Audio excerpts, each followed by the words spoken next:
Hello friends, welcome back to another episode of current affair. आज हम बात करेंगे 26 से 30 अप्रैल की करंट अफेयर, जिसमें हम क्वेश्चन करेंगे और उसका डिटेल में एनालिसिस करते हैं। तो चलिए क्लास करते हैं स्टार्ट। तो पहला क्वेश्चन हमारा, भारत अफ्रीका फोरम शिखर सम्मेलन, इसका आयोजन कहाँ किया गया है? तो ये किया है नई दिल्ली। बात करते हैं भारत अफ्रीका के बीच भू रणनीतिक और आर्थिक संबंधों को अधिक मजबूत करने के उद्देश्य से चौथे भारत अफ्रीका फोरम शिखर सम्मेलन की मेजबानी नई दिल्ली में की जा रही थी। अब बात करेंगे हम अफ्रीका महाद्वीप की। तो अफ्रीका महाद्वीप क्षेत्रफल की दृष्टि से अब एशिया के बाद दुनिया का दूसरा सबसे बड़ा महाद्वीप है। इसका उपनाम अंध महाद्वीप यानी कि डार्क कॉन्टिनेंट भी है। इसी क्रम में देखेंगे, इसमें देशों की संख्या 54 देश है टोटल, जो किसी भी अन्य महाद्वीप से सबसे अधिक है। बात करते हैं सबसे लंबी नदी नील नदी और सबसे बड़ा रेगिस्तान जो है सहारा, इसके उत्तरी भाग में है। ठीक है। अब बात करेंगे इसकी सबसे ऊंची चोटी जो है माउंट किलिमंजारो है, जो अफ्रीका का सबसे ऊंचा पर्वत तंजानिया में है। इसी क्रम में देखें, ये एकमात्र अफ्रीका ऐसा महाद्वीप है जिससे होकर कर्क रेखा, मकर रेखा और भूमध्य रेखा तीनों रेखाएं इससे गुजरती हैं। सबसे बड़ी झील की बात करें तो विक्टोरिया झील सबसे बड़ी और मीठे पानी की झील ये है। मानव सभ्यता की बात करें तो वैज्ञानिकों के अनुसार मानव जाति की उत्पत्ति सबसे पहले अफ्रीका में ही हुई थी। और हीरा और सोने की खदानों की बात करें तो यहाँ पे हीरा और सोना उत्पादन करने वाला अफ्रीका महाद्वीप सबसे ज़्यादा है। और इसी क्रम में सबसे अधिक आबादी वाला देश भी यही है, नाइजीरिया। नाइजीरिया देश है अफ्रीका का सबसे अधिक जनसंख्या वाला देश और सबसे बड़ा देश के क्षेत्रफल में है। क्षेत्रफल के हिसाब से अल्जीरिया क्या है, अफ्रीका का सबसे बड़ा देश है। प्रमुख जीवों की बात करें तो यहाँ शेर, हाथी, जिराफ और गोरिल्ला का है घर माना जाता है। और बात करते हैं इसकी, तो लाल सागर और फ्रेज नहर, ये क्या होता है, लाल सागर ये उत्तर पूर्व में फ्रेज नहर और लाल सागर द्वारा क्या है एशिया से अलग होता है अफ्रीका महाद्वीप।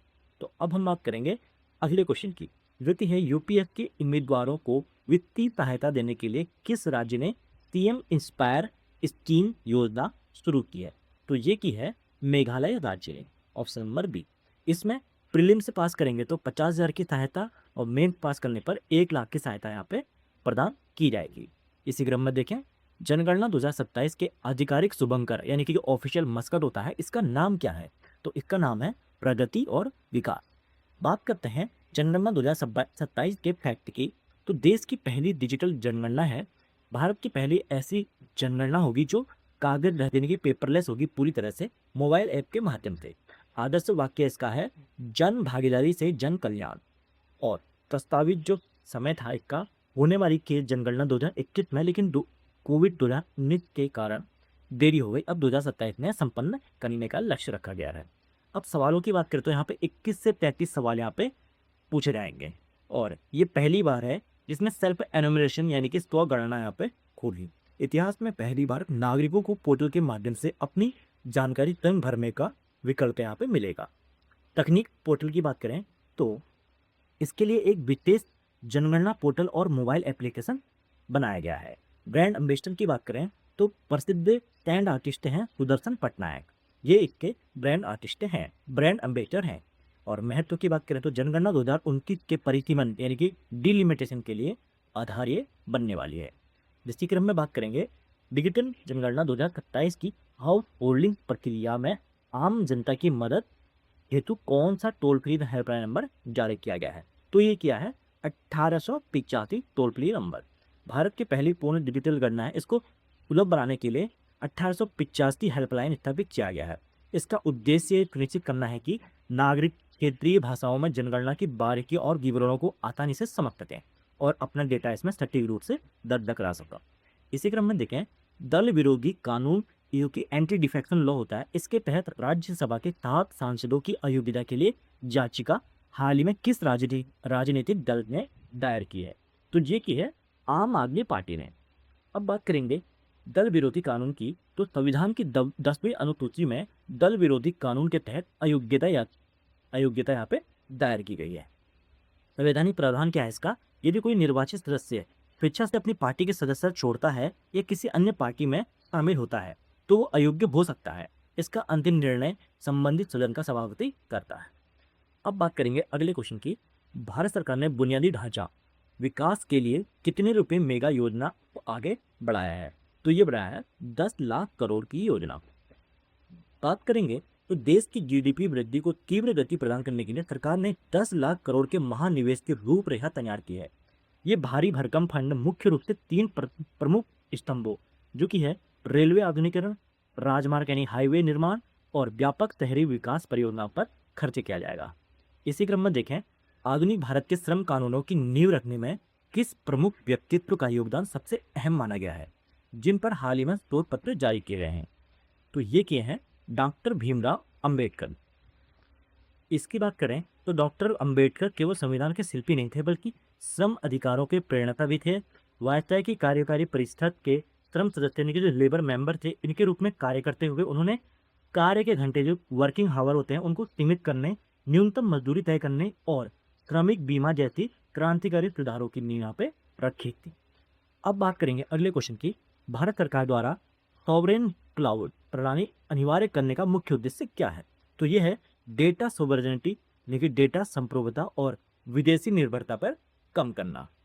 सॉवरेन क्लाउड का अर्थ होता है कि ऐसा क्लाउड इंफ्रास्ट्रक्चर जो पूरी तरह से देश के कानूनों के अधीन हो। सरकार का उद्देश्य है कि महत्वपूर्ण क्षेत्र जैसे कि संवेदनशील डेटा का जो इनका महत्वपूर्ण क्षेत्रों का संवेदनशील डेटा है भारत की भौगोलिक सीमा के भीतर ही सुरक्षित रहे, जिससे विदेशी टेक कंपनियों और सर्वरों पर भारत की जो निर्भरता है वो समाप्त हो सकेगी। इसी क्रम में देखें अगला क्वेश्चन। सुप्रीम कोर्ट ने ब्रेन डेड घोषित करने की प्रक्रिया की समीक्षा के लिए किस संस्थान के साथ मिलकर विशेषज्ञ समिति बनाने का निर्देश दिया है? तो ये दिया है एम्स। ये है एम्स के स्थान। तो अंगदान की प्रक्रिया को अधिक सरल, पारदर्शी और नैतिक बनाने के लिए सुप्रीम कोर्ट ने केंद्र सरकार और एम्स को एक विशेषज्ञ समिति गठन करने का निर्देश दिया है। अदालत ने स्पष्ट किया है कि यह मुद्दा संविधान के अनुच्छेद 21 जो कि जीवन जीने के अधिकार होता है उसके दायरे में एक अत्यंत महत्वपूर्ण और संवेदनशील विषय है। अब इसी क्रम में अगला क्वेश्चन। एससीओ की संघाई सहयोग संगठन है, इसके रक्षा मंत्रियों की बैठक 27 से 28 अप्रैल 2026 को कहाँ की गई है? तो ये की गई है विश्व के किर्गिस्तान में। अब बात कर लेंगे संघाई सहयोग संगठन की। कोई इसकी स्थापना एक सरकारी अंतर्राष्ट्रीय संगठन के द्वारा 15 जून 2001 को संघाई में हुई। इसका मुख्यालय चीन यानी कि बीजिंग में है और इसका मुख्य उद्देश्य क्या है? सदस्य देशों के बीच सुरक्षा, राजनीति, अर्थव्यवस्था और संस्कृति में आपसी सहयोग को बढ़ावा देना। सदस्य देश की बात करें तो इसके पूर्व में 10 सदस्य थे जो कि भारत, चीन, रूस, Pakistan, Kazakhstan, Kyrgyzstan, Tajikistan, Uzbekistan, Iran और बेलारूस थे। और 2017 में कजाकिस्तान के अस्थाना में शिखर सम्मेलन में इसके पूर्ण सदस्य बने थे भारत और पाकिस्तान।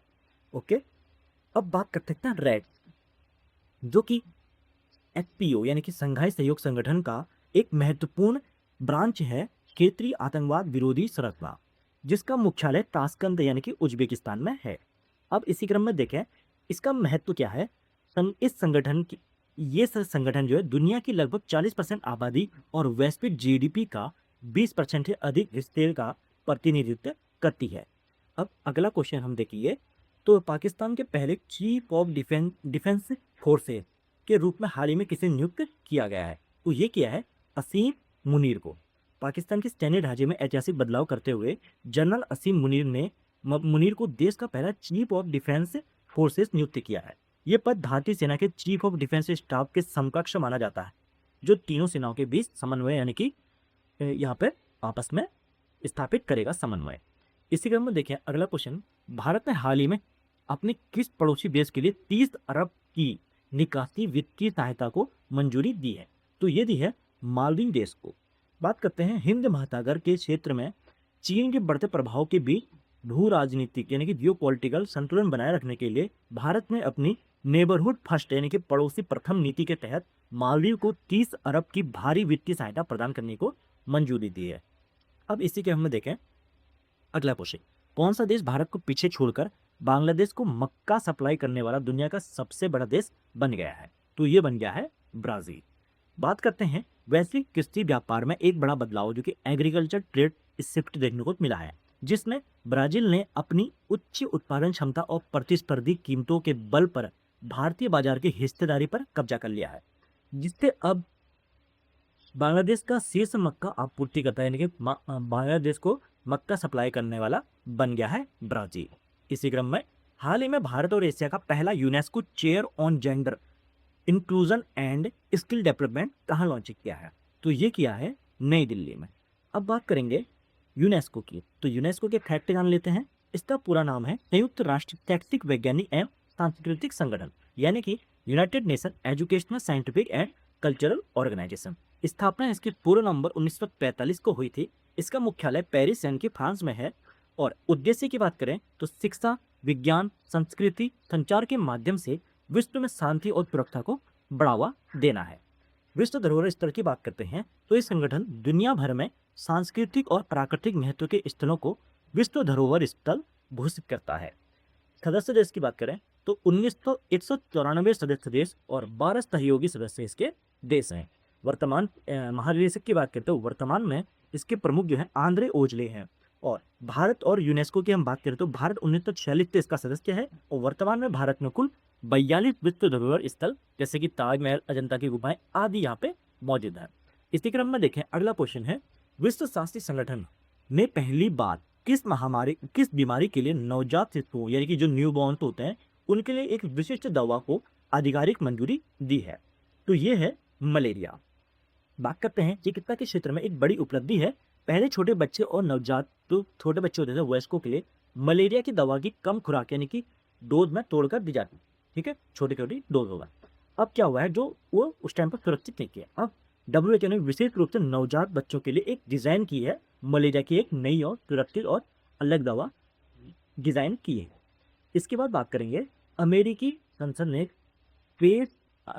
ने नए विधेयक के अनुसार H1 वीजा कार्यक्रम को कितने साल के लिए स्थगित यानी कि सस्पेंड करने का प्रस्ताव किया है? तो यहाँ पे 3 साल के लिए सस्पेंशन यहाँ पे कर दिया है, जो कि रिपब्लिकन पार्टी ने अमेरिकी नागरिकों की नौकरी सुरक्षित करने के लिए इसे 3 साल रद्द करने और वेतन की सीमा $1.10 लॉस करने का यहाँ पे प्रस्ताव रखा है।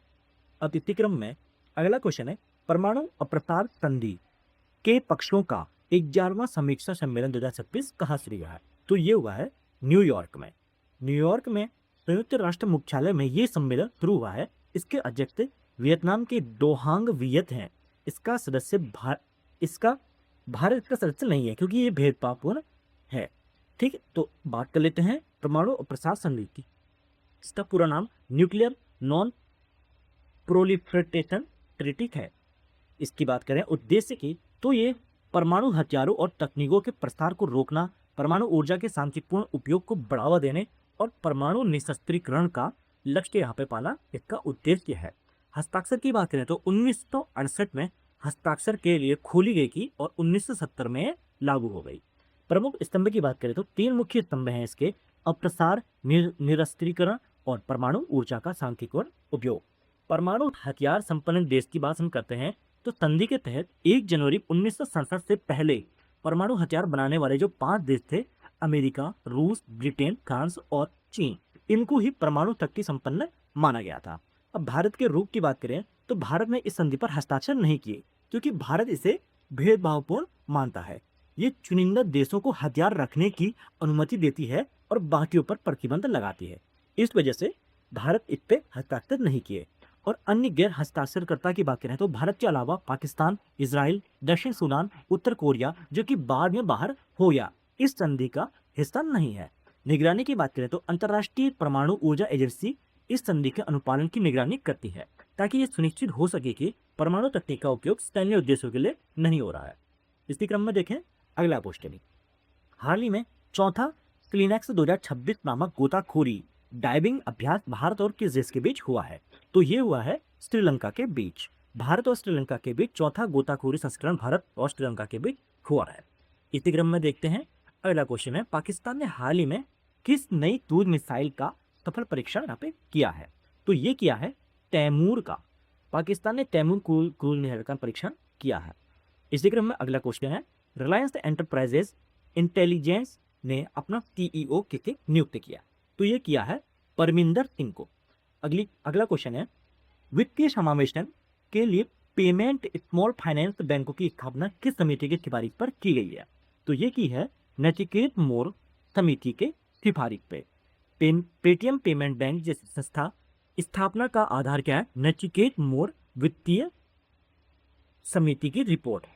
अब इसी क्रम में देखते हैं 22वां क्वेश्चन है, आरबीआई ने किस अधिनियम का उपयोग करते हुए पेटीएम पेमेंट बैंक का बैंकिंग लाइसेंस कानूनी रूप से रद्द कर दिया है? तो ये क्या है? बैंकिंग विनियमन अधिनियम 1949। अब बात करते हैं इसके व्याख्या की, तो सुपरविजन में भारी लापरवाही और जनता या सरकार को फायदा न होने के कारण आरबीआई ने बैंकिंग विनियमन अधिनियम 1949 के तहत पेटीएम पेमेंट्स बैंक का लाइसेंस सील कर दिया है। इसी क्रम में अगला क्वेश्चन है, भारत का पहला सरकारी नेतृत्व वाला राइड हेलिंग प्लेटफॉर्म यानी कि भारत टैक्सी कहाँ लॉन्च किया है? तो ये किया है मुंबई। केंद्रीय मंत्री पीयूष गोयल, इन्होंने लॉन्च किया है ऐप जो कि सरकारी सहकारी मॉडल है, कोऑपरेटिव मॉडल है, इस पर आधारित है, जो ड्राइवरों और यात्रियों के लिए फायदेमंद रहेगा। इसी क्रम में बात करें, आरबीआई ने हाल ही में केवाईसी मानदंडी का पालन न करने के लिए किस बैंक पर 41.8 लाख का जुर्माना लगाया है? तो ये लगाया है बंधन बैंक पर। बैंकिंग विनियामक ढांचे के तहत आरबीआई के नियमों को उल्लंघन करने वाले बैंकों पर जुर्माना लगाने की शक्ति यहाँ पे आरबीआई को है। इसी क्रम में देखते हैं कि भारतीय संस्थान ने स्वदेशी रूप से विकसित जो सिलिकॉन फोटोनिक्स सॉल्यूशन है, सिलिकॉन फोटोनिक्स सॉल्यूशन है, इसका अनावरण किया है। तो ये आईआईटी मद्रास ने किया है। इसी क्रम में नासा के द्वारा अनावरण के लिए रोमन स्पेस टेलीस्कोप का किस महिला खगोल शास्त्री के नाम पर रखा गया है? तो ये रखा है Nancy grace Roman. Hubble telescope की मां कहे जाने वाले इस 12 मीटर ऊंचे टेलीस्कोप का नासा की पहली महिला खगोल शास्त्री जो थी नैन्सी ग्रेस रोमन, इसके नाम पर रखा गया है।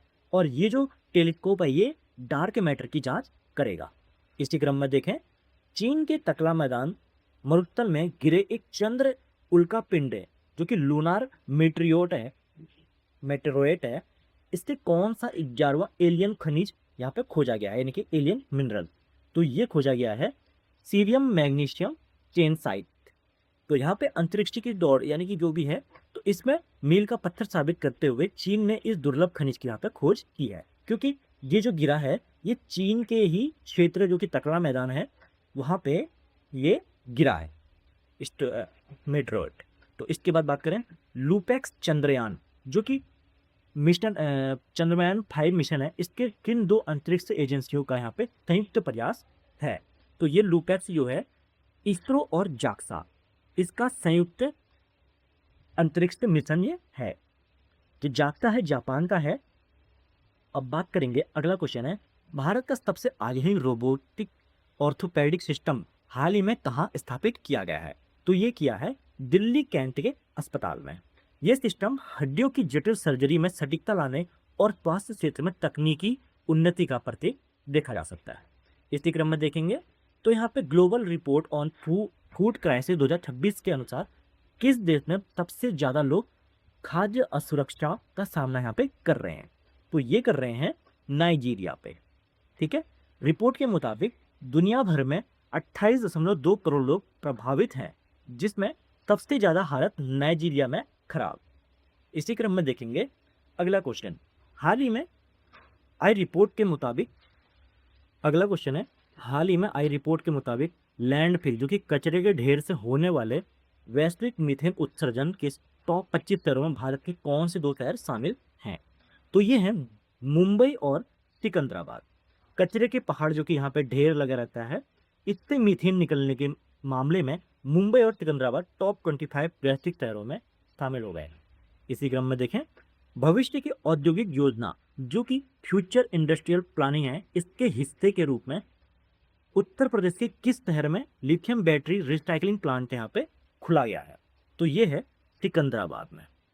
यूपी के सिकंदराबाद में प्लांट खोला गया ताकि ई कचरा होता है, जैसे मोबाइल, लैपटॉप, इनकी जो वेस्ट होते हैं, इससे पुरानी लिथियम बैटरियों को रिसाइकिल यहाँ पे किया जा सके। इसी क्रम में हाल ही में भारत की नई रामसर साइट जो है शेखा झील, ये किस जिले में स्थित है? तो ये शेखा झील है अलीगढ़ यानी कि यूपी के अलीगढ़ जिले में स्थित है। अब बात करें, पर्यावरण मंत्रालय और राष्ट्रीय जैव विविधता प्राधिकरण, इनने यूएनडीपी के सहयोग से किन 2 राज्यों में 5 साल का जैव विविधता शासन यानी कि बायोडाइवर्सिटी गवर्नेंस प्रोजेक्ट यहाँ पे शुरू किया है? तो ये 2 राज्य हैं भारत के, तमिलनाडु और मेघालय।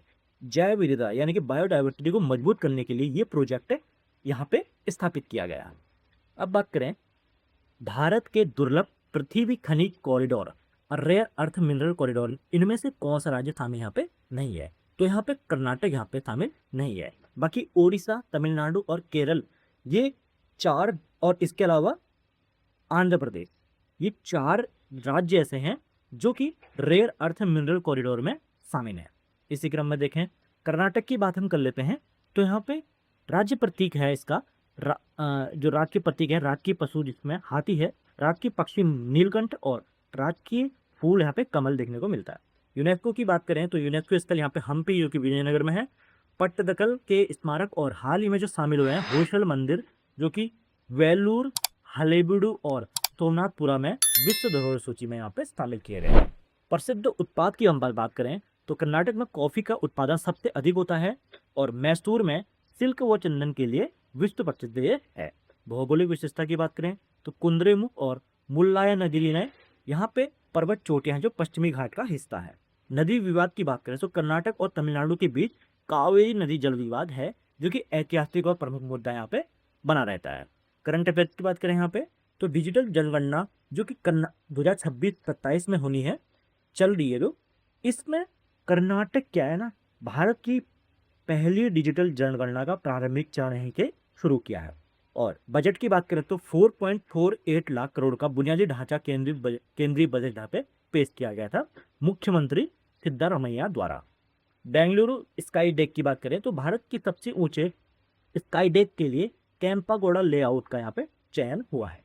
और रणजी ट्रॉफी की बात करें तो जम्मू कश्मीर को हराकर कर्नाटक ने पहला रणजी खिताब यहाँ पे अपने नाम कर लिया है। इसी क्रम में बात करेंगे अगले क्वेश्चन की तो जैव विविधता पर 7वीं राष्ट्रीय रिपोर्ट के अनुसार भारत में वर्तमान कुल कितनी रामसर साइट यहाँ पे देखने को मिलती है? तो भारत में अभी तक टोटल रामसर साइट जो है 98 हैं। इसी क्रम में देखें अगला क्वेश्चन है बिहार क्रिकेट एसोसिएशन का नया लोकपाल कैसे चुना गया? तो ये चुना गया है जस्टिस ऋषिकेश रॉय। इनको बिहार क्रिकेट एसोसिएशन का क्रिकेट प्रशासन में पारदर्शिता लाने के लिए इनको लोकपाल नियुक्त किया गया। अब बात करते हैं 38वें क्वेश्चन की। नीति आयोग का नया उपाध्यक्ष जो कि वाइस चेयरमैन है इसे नियुक्त किया गया है, तो ये किया है अशोक कुमार लाहिड़ी को। इसी क्रम में देखें अगला क्वेश्चन।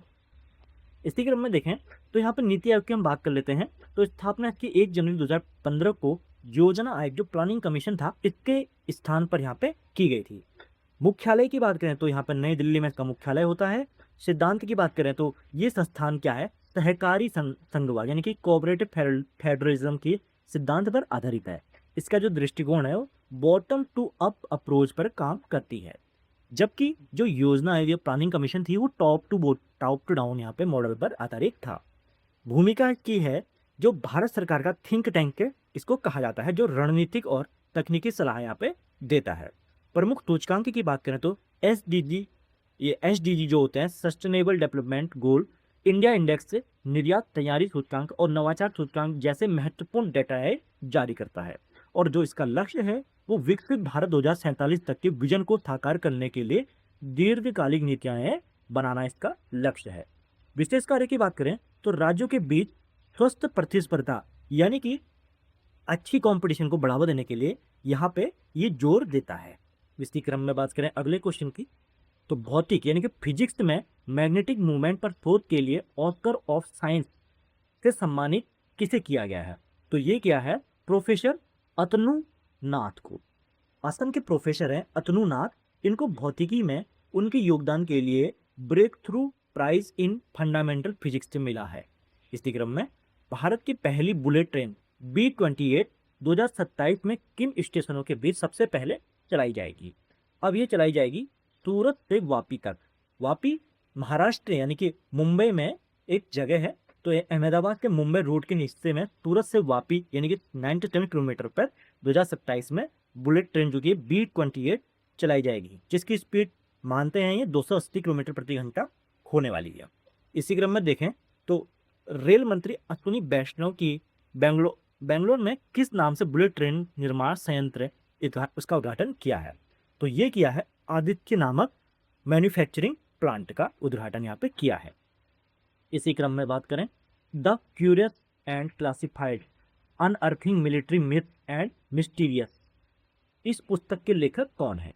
तो ये हैं जनरल मनोज मुकुंद नरवणे। ये पूर्व सेना जनरल प्रमुख जनरल थे एम नरवणे। इन्होंने पुस्तक लिखी है जिसमें सैन्य रहस्यों और बाबा हरभजन सिंह इनका जिक्र यहाँ पे किया है। इसी क्रम में देखें,